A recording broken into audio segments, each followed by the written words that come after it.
promotion.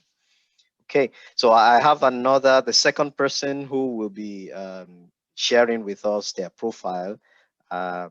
He's also another very seasoned professional. I'll hand over to Tope Adeyinka to give you his profile and tips on what you would like to hear. Tope, over to you. Yeah, thanks, my brother. Hi guys. Nice to meet you all. I'll just run briefly through my own story, and then I'll share a few things I learned. Along my career path up till now, and there'll be a few things I wish I knew when I was a student. So yeah. Obviously, I was in the same class with the rest of the guys here, and also Dr. Sheya Agbede. My own career journey has been a bit.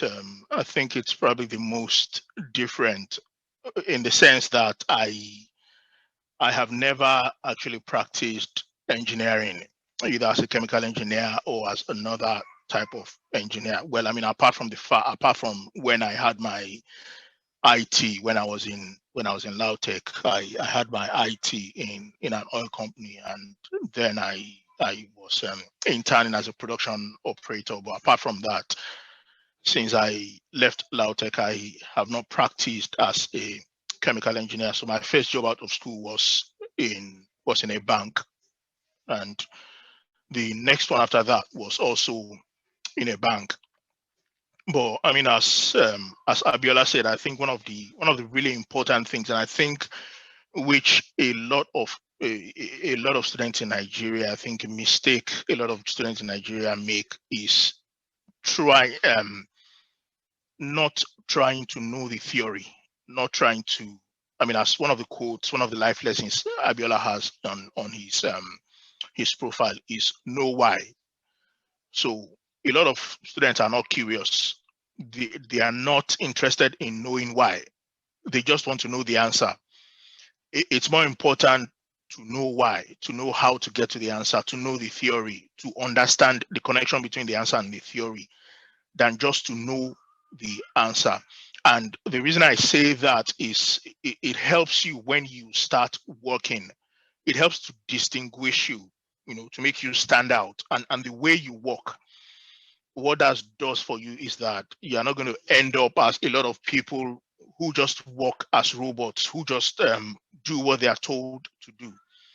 But you actually understand the theory behind the work you are doing, and you can profile solutions, you can solve problems, you can help people solve problems, you can help your colleagues solve problems, you can help your bosses solve problems.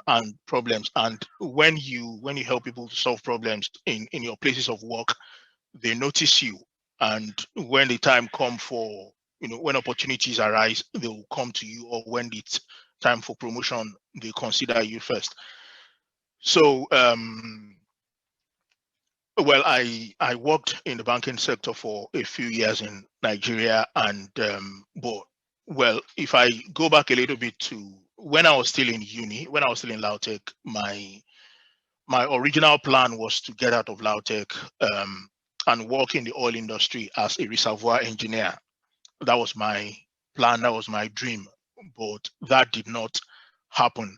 And I think that's also another lesson you need to learn in your career as you are planning. No matter what level you currently are in school, as you are going along, um, you need to be flexible with your journey.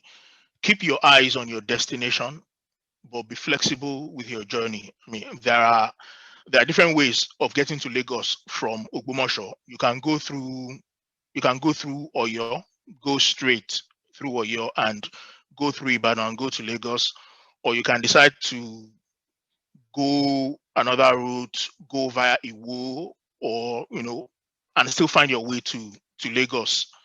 But the bottom line is you still get to Lagos.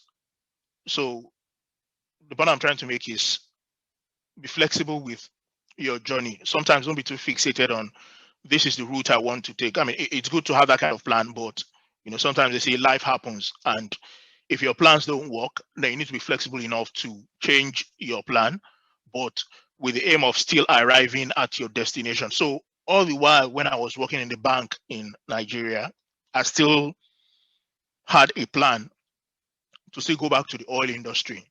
So eventually I worked in the bank for a few years.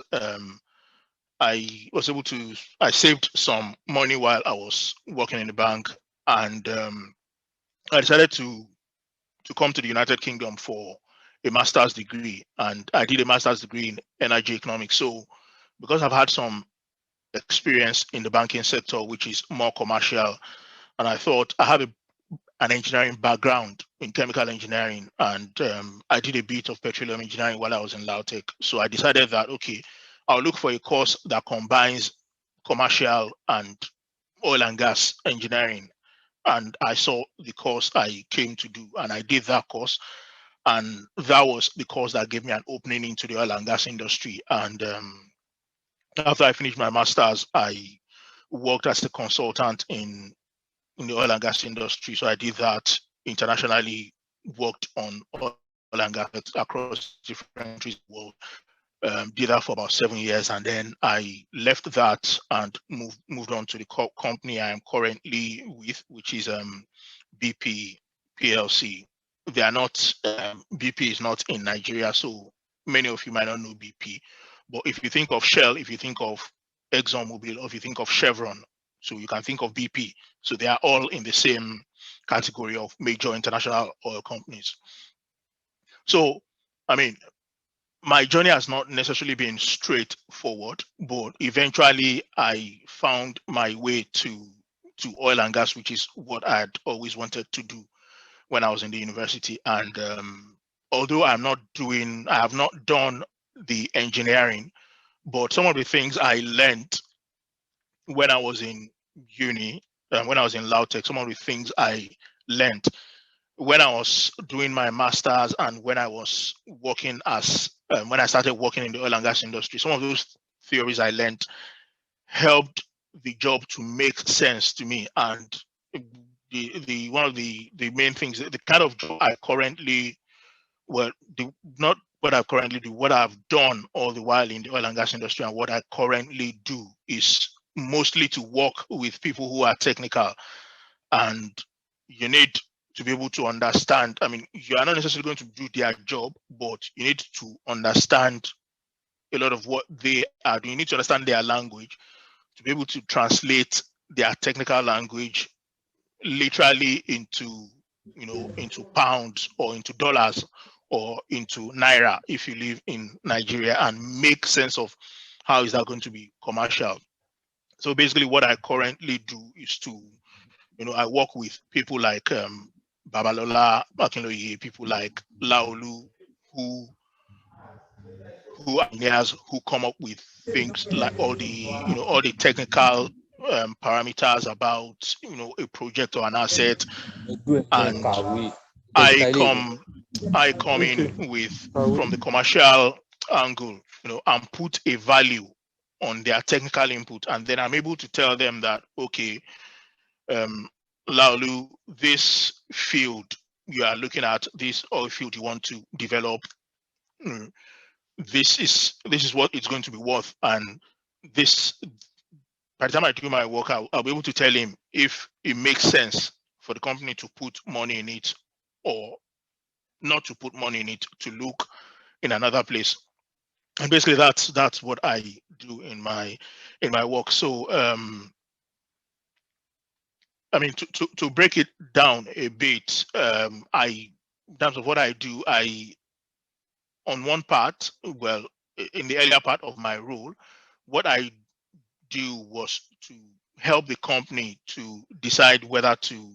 So, for example, if BP wants to come to Nigeria, and we see an oil field, what I do is to help them decide whether to go into Nigeria or not to go into Nigeria, whether to go into Nigeria or to go to Ghana, for example, depending on commercial analysis. And another part of what I do is that the fields we currently have producing, how can we make it better? How can we produce? How can we extract more value from it? Um, so that's generally how my career has gone. And I mean, another thing again to let you know, I mean, we all have different stories. So some of my friends here, immediately we came out of uni, finished NYSC. Some of them were able to get jobs, in that same year. I think we finished LAUTECH in 2003. We started in 2004. So 2005, all of us were looking for jobs. So I think many of them, if not all of them, got jobs in 2005. But I couldn't get a job on time, so I had to wait until 2006. So I was at home for over a year before I was able to get my first job. So, and I mean, the reason I'm telling you this is because maybe some of your path might be like that. I mean, we don't all have the same journey, but the bottom line is that keep trying, you know, keep trying. If something doesn't work, try something else. And again, if I had had, the kind of opportunity you have now to speak to people who are already working in the industry, some of the mistakes I made in my earlier time of trying to get a job and going for interviews. I remember going for my final job interview in KPMG, and I was asked the questions and I did very badly in that question. And that was the only reason why I didn't get that job. I had done about 3 other interviews before that, and I was having the final interview with the guy that was going to give me the job. And he asked me a question, which if I had talked to someone, if I had talked to someone like myself who was already in the industry and talked about those kind of things, they would have been able to guide me that this is how you answer this type of, and I most likely would have gotten that job to wait at home for probably another year. So this is also why this kind of opportunity is really useful for you, and I think you should make the best of it. And I think what you will get out of this interaction is really going to be dependent on you. You know, life is what you make out of it. So it's how much effort you put into this. The kind of questions you ask, how curious you are. That's going to determine how much you get from this process. And I think I'll end by saying, I think Abiola has mentioned this. One of the most important things you want to do as you are a student, as you are, I mean, no matter where you are, um, begin to think about what you want to do after school. And as you are doing that, one of the important things you need to do is to start thinking about skills, skills that you can develop. Because at the end of the day, when you get out of school, when you start looking for a job, what people are going to ask you is, what can you offer us? Nobody's going to give you a job just because they like your face.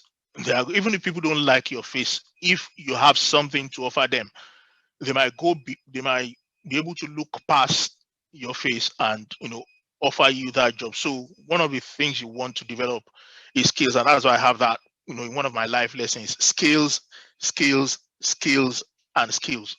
Develop skills. And at some point in um in our other conversations, not today, in some of the other conversations we'll be having, we'll be telling you some of the skills you need to develop.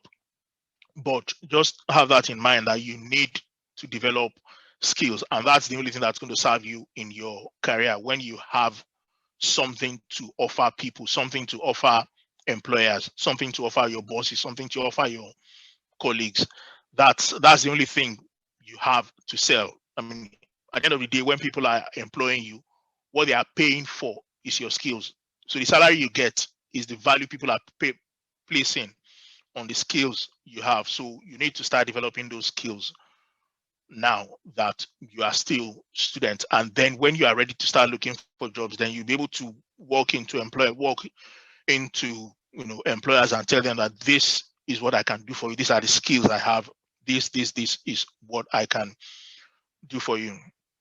So thank you for listening. That's me for now. Happy to take questions